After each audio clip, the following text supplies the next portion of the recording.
आणि नव्या मुख्यमंत्र्यांचा शपथविधी 26 तारखेला होणार अशी चर्चा होती। मात्र आता सत्ता स्थापनेचा मुहूर्त लांबणीवर पडल्याचं समजतंय।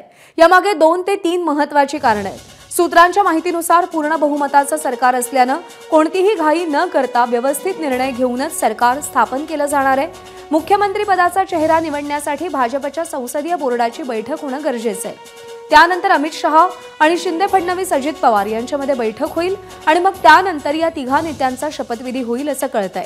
त्यामुळे 27 किंवा 29 तारखेला सत्ता स्थापन होण्याची शक्यता सध्या वर्तवली जाते।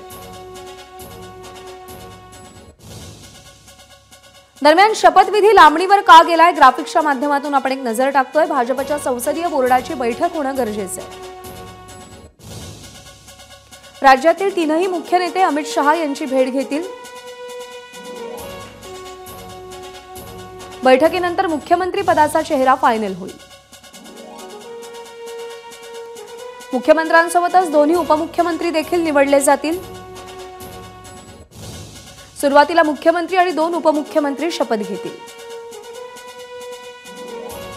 उर्वरित मंत्रिमंडळाचा शपथविधी नंतर होईल।